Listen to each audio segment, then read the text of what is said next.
નમસ્તે મિત્રો, સ્વાગત છે આપણું યુટ્યુબ ચેનલ આઇકોનિક ફંડામેન્ટલમાં। આજે આપણે એવા દાખલા શીખીશું કે તમને વ્યવહારમાં પણ કામ લાગશે, પરીક્ષામાં અંદર ખૂબ જ કામ લાગશે। અહીં જો એક ટીવી છે એની કિંમત આપેલી છે, મતલબ કોઈ વસ્તુ છે એની કિંમત આપેલી હોય તેના ઉપર જો અહીંયા 12% શું લાગે જીએસટી, મતલબ કોઈ પર્સન્ટેજ ટેક્સ જીએસટી લાગતો હોય અથવા વળતર અલગ આપેલું હોય એવા દાખલા હશે। તો આ જે ટીવી છે એ ખરીદવા માટે કેટલી રકમ એને ચૂકવવી પડશે। કોઈ વ્યક્તિ છે આ ટીવી ખરીદે છે તો જો કિંમત કેટલી આપેલી છે, કિંમત બરાબર છે 13,000 રૂપિયા। એના પર જીએસટી જે ટેક્સ લાગશે અહીંયા આપેલો છે 12%, ટકા કોઈ પણ આપેલા હોય, સંખ્યા કોઈ પણ આપેલું, બધા મેથડ આવશે સેમ। અહીંયા જો કેટલી રકમ એને ચૂકવવી પડશે, કરવાનું શું, ડાયરેક્ટ ગણવું હોય તો જો આ 12% શેના ઉપર લાગશે, વસ્તુ ઉપર, આવું કહેવાય કે 13,000 ના 12%। ખ્યાલ આવ્યો છે? આ ટકાનું સિમ્બોલ આપણે કાઢી નાખવું છે તો આવી રીતે કરવાનું, 13,000 ગુણ્યા 12 છેદમાં મૂકી દેવાના 100। ખ્યાલ આવ્યો છે? હવે જો 2 0 તો અહીંયા કટ થવાના જ છે, તો 130 અને 12 છે તો 13 ગુણ્યા 12 કરી દો, 130 ગુણ્યા 12 કરવાના છે તો શું કરવાનું, 13 ગુણ્યા 12 ડાયરેક્ટ કરી શકો તો જો 13 છે, 13 ગુણ્યા 1 કરો, 13 દાન કેટલા થાય, 130, આવી રીતે 130 થશે, 13 ગુણ્યા 2 26, આવી રીતે એડ કરી દો, 156 આવે છે, પાછળ 1 0 એડ કરી દો, ડાયરેક્ટ ગુણાકાર અહીંયા થઈ ગયો, 1560 રૂપિયા એ શું આવશે, જીએસટી બરાબર રૂપિયા થશે। હવે અહીંયા શું કીધું જો પ્રશ્નમાં, તેને કેટલી રકમ ચૂકવવી પડશે, વસ્તુની કિંમત કેટલી છે તો 13,000 રૂપિયા છે, પ્લસ જે ટેક્સ આવ્યો છે 1560, 60541 એટલે કે 14,560 રૂપિયા આ ટીવી માટે એને ચૂકવવા પડશે। ખ્યાલ આવ્યો છે? તો આને સિમ્પલ રીતે સમજો તો આવી રીતે જો 12% આપેલા છે તો એવી રીતે પણ ગણી શકો તમે। જુઓ ટકા છે તો 100 રૂપિયાના સામે 12, કે 100 રૂપિયા એ 12 રૂપિયા એક્સ્ટ્રા આપવા પડશે। વસ્તુની જે કિંમત છે લખી દેવાની કે 13,000 સામે કેટલા, એટલે 13,000 ગુણ્યા 12 છેદમાં આવશે 100।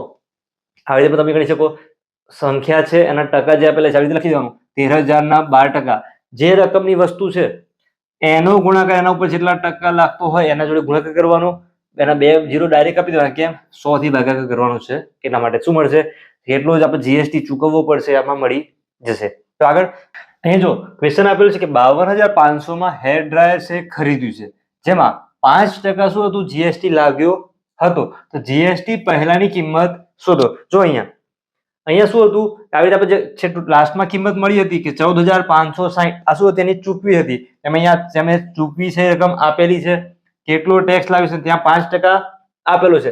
આજે કિંમત પહેલી આપી છે 13,000 રૂપિયાની વસ્તુ હતી, ટીવી હતી, એમાં અહીંયા એ વસ્તુ જે અહીંયા છે હેર ડ્રાયર, એની કિંમત આપણે શોધવાની છે।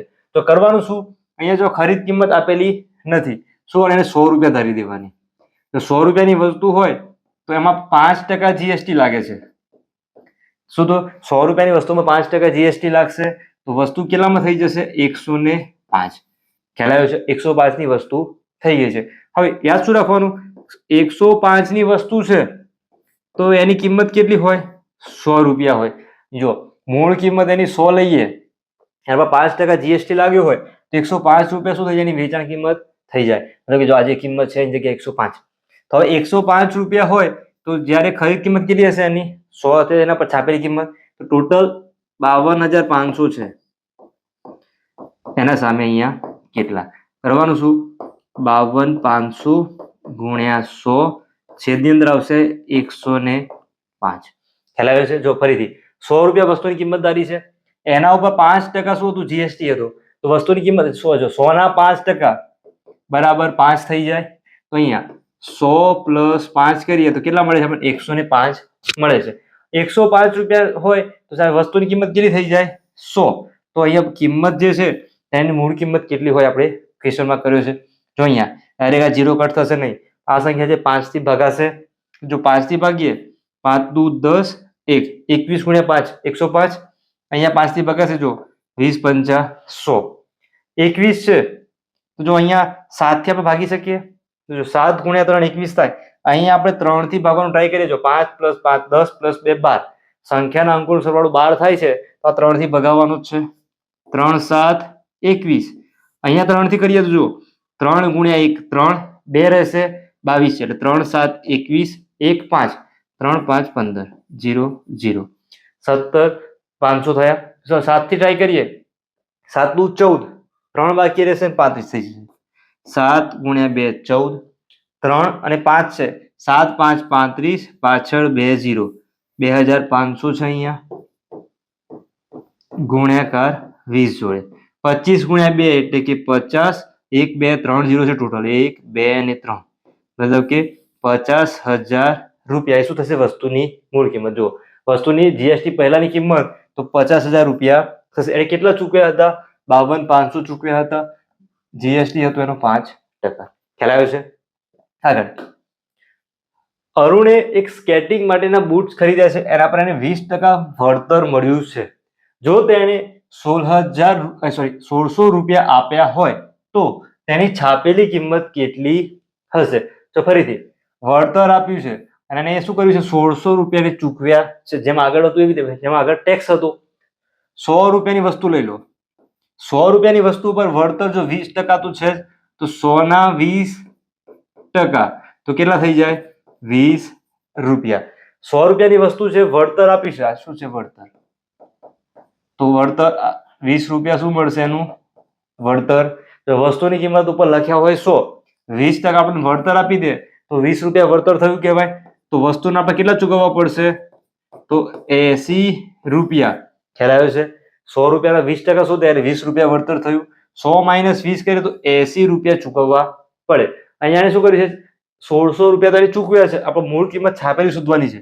તો 80 રૂપિયા ચૂકવીએ છીએ ત્યારે છાપેલી કિંમત કેટલી હતી? 100 હતી. અહીં ચૂકવ્યા છે કેટલા? 1600 રૂપિયા ચૂકવ્યા છે. તો છાપેલી કિંમત કેટલી? ચોકડી ગુણાકાર 1600 ગુણ્યા 100 છેદની અંદર આવશે 80. ડાયરેક્ટ માર્ક ચાલશે તો 1 1 0 કટ કરો. 8 છે 8 દુ 16 પાછળ 1 0. 20 ગુણ્યા 100 તો 2 ના પાછળ 3 0 એડ કરી દો એટલે કે 2000 રૂપિયા. શું હશે? જે વસ્તુ છે એની છાપેલી કિંમત. એટલે આપણે જવાબ શું થવાનો? 2000 રૂપિયા વસ્તુ પર છાપ્યા હશે. એના પર 20% વળતર આપી દીધું. ત્યારે ચૂકવ્યા કેટલા? 1600 રૂપિયા ચૂકવ્યા. આવી જ રીતે તમારે દરેક ચેપ્ટર વાઇઝ જે પ્રશ્નો છે એકદમ બેઝિક માહિતી સાથે શીખવા હોય તેના માટે ચેનલ છે આઇકોનિક ફંડામેન્ટલ યુટ્યુબ ઉપર સબસ્ક્રાઇબ કરજો. વિડીયો પસંદ આવે લાઈક સાથે શેર કરજો. તમારે કરવાનું શું? પ્લેલિસ્ટમાં જવાનું, તમારે જે ચેપ્ટરના જે વિડીયો જોવા હશે એમાં મળી જશે. વિડીયો પસંદ આવે લાઈક સાથે શેર કરજો. ફરીથી મળીશું નવી સાથે. ધન્યવાદ.